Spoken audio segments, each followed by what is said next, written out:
Aalborg håndbolds ambitioner, det er jo at vinde det hele. Trying to find some space on the outside. What a save! Niklas Landin. But could that now be that? 2.5 minutes on the clock, 3 goals between the sides.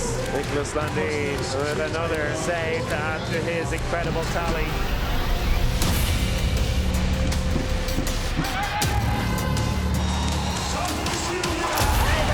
Saugesen respond. Well, you know, if anyone can keep Kolstad in the game, it would be him.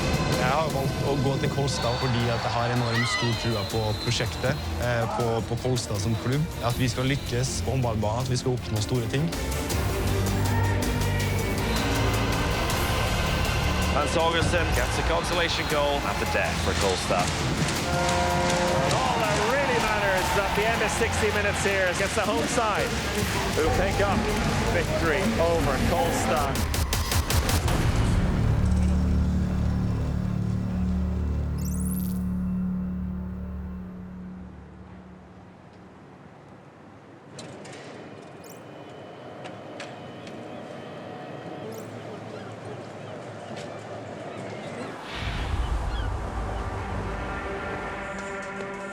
At nå verdenstoppen som keeper, det kræver utrolig meget mental styrke og fokus.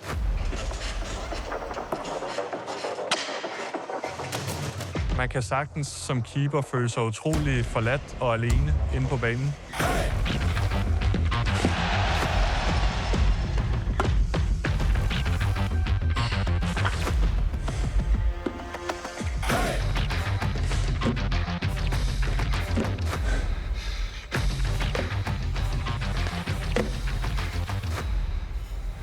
Og ved nederlag kan det føles ekstra stærkt. Og der tror jeg bare, det er vigtigt at være mentalt stærk og ovenpå, og kunne komme styrket ud af de svære perioder.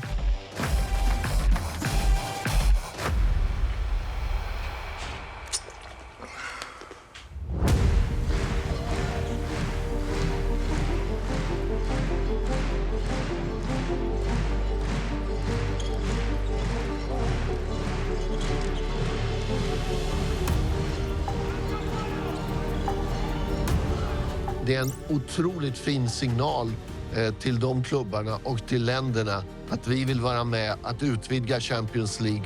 Så Champions League blir större och större och fler länder engagerar sig i Champions League.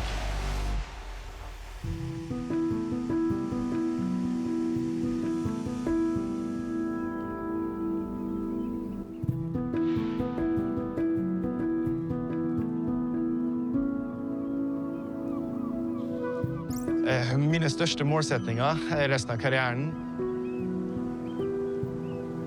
må jeg jo si er jo selvfølgelig å få lov til å vinne Champions League med Kolstad. Det er jo derfor jeg er her, og det vi drømmer om. Ja, vi startet jo med en kompisgjeng som var litt avdanket og ikke spesielt god eller i håndball. Startet et seniorlag som hadde en ambisjon om å komme seg opp i topphåndballen i Norge. Fra andre divisjon, nivå 3, til nivå E2 i Norge. Det klarte vi på ganske få år, og så hoppet vi litt opp og ned i ligasystemet. Helt til 2014, når vi rykket opp til den øverste divisjonen i Norge. Vi har jobbet godt over tid, og så fikk vi en liten gave med at Sander og Kristian og flere profiler i norsk håndball ønsket å ta del i prosjektet fra 2022. Här fick man en riktig superstar. Hans förmåga att framförallt skjuta och vara otroligt offrande i sitt spel. Han hade en utveckling som var explosiv tills en skada i Kiel där han har fått kämpa lite, men det visar också att han kommer tillbaks nu och kommer att bli lika bra igen. Men i läget som det var så kan man säga att det är en världsklassspelare på alla sätt.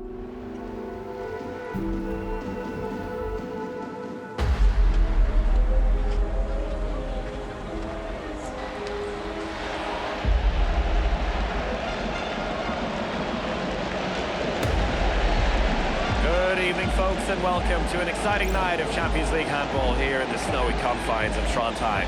It's Kolstad hosting PSG. Å få lov til å invitere tidligere klubbkompiser i Kiel, i Paris, i Aalborg, tilbake, eller til Trondheim her, der jeg føler at jeg får lov til å vise frem Trondheim til dem. Det fantastisk.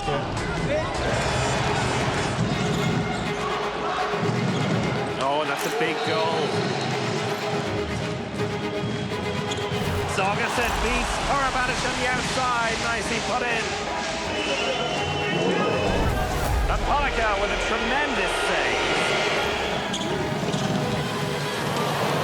And with that, the buzzer signals for the end of the half. Paris Saint-Germain with a slim lead, 16-14 at the break. Big goal from Sagersen. PSG on top now, but not by much. Kolstad doing their best to hold on in this game.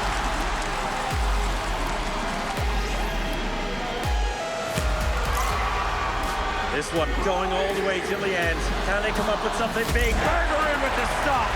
And that gives Kolstad a massive victory here. Det var en fantastisk kveld i går mot Paris. En håndballstormakt med legender i sporten vår.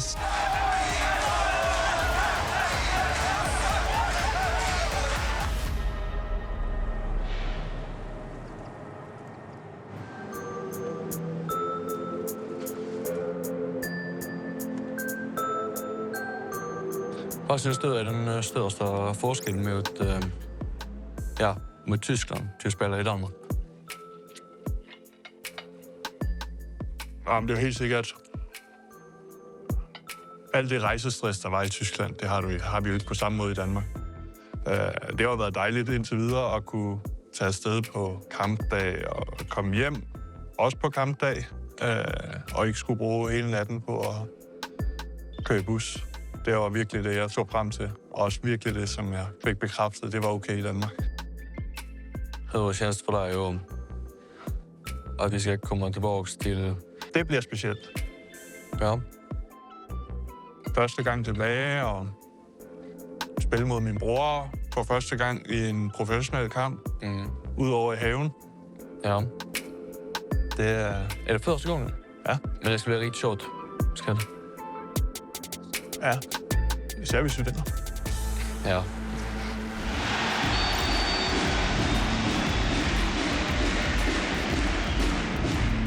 När det gällde Niklas Landin så var det väl en av de allra bästa matcherna en målvakt har gjort hittills i Champions League när Aalborg var i Kiel. Det kändes som om man inte kunde göra mål på Niklas.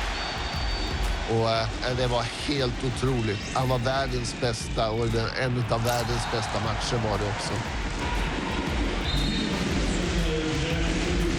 Det var en utrolig speciel kamp. It's another save. That's 3 penalty saves from Landin.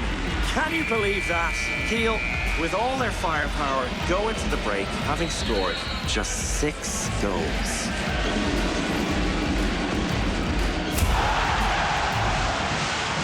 Så när Kiel-spelarna mötte en av Kiels bästa spelare genom tiden, i alla fall Niklas Landin, så börjar man darra lite.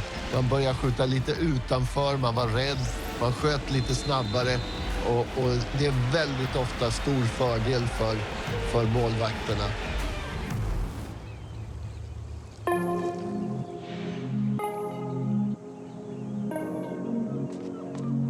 For meg så betyr det jo alt rundt det prosjektet her, at vi får lov til å være med og sette Trondheim og Norge på det ordentlige håndballkartet. Jeg har jo et ekstremt stort eierskap til det prosjektet her. Jeg tror vi ser en ny topprivalisering mellom Aalborg og Kolstad. Nordisk. Det er klart at Aalborg har jo kommet mye lenger enn oss i prosessen. De er og lukter helt øverst her nå. Vi må ha stang inn, for vi skal komme oss på det nivået. Ja, Aalborg har vært der også. De har vært i Champions League-finalen, de har vært i Final Four. Så det er klart, vi ser jo opp til Aalborg. Vi må jo anerkjenne det, at de er jo der vi ønsker å være her i Kolstad om kanskje 2, 3, 4 år. Vi ser jo opp til dem og lærer av det jobben de har gjort.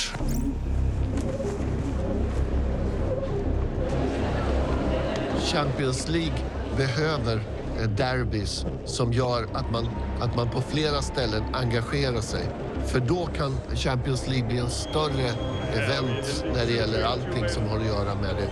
I och med att Aalborg satsar, i och med att Karlstad satsar, så har vi någonting där det är något litet extra. Det är som Manchester United mot Manchester City.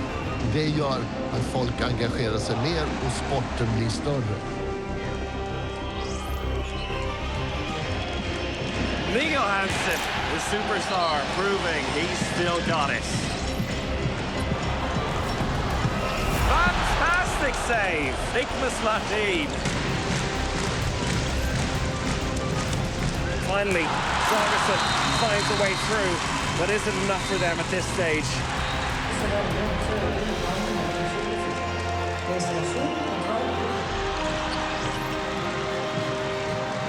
Great pass and a stunning goal there. Valborg, they're just looking at a different level at this stage. Nielsen with another one. There's no stopping these boys in blue today. Nice pass outside, it's denied again by Landin. Shutting up shop here.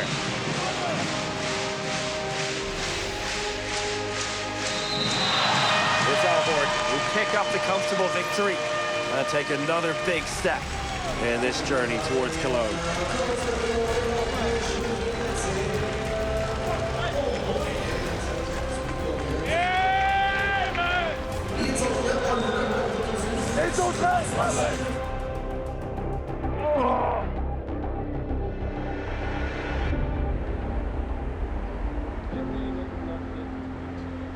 Aalborg har ju gjort en otroligt stor satsning. Det har alltid funnits en väldigt fin kultur för att komma mycket folk på matcherna. Plus att man har hela tiden bestämt sig för att vi ska bli ett lag som kan konkurrera med de bästa i världen. Och om det är något ställe som är rätt så är det Danmark för att göra det. Och i det här fallet så har ju faktiskt Aalborg visat att de är uppe och kan fightas om att bli Champions League-mästare. Så Aalborg kommer att vara ett lag att räkna med när det gäller Final Four och Champions League. Jag tror verkligen att Aalborg ligger lite längre fram i hur man har det. Men att jag älskar ju att Karlstad utmanar och vill vara med för att försöka bli ett lag från Norge som kan konkurrera.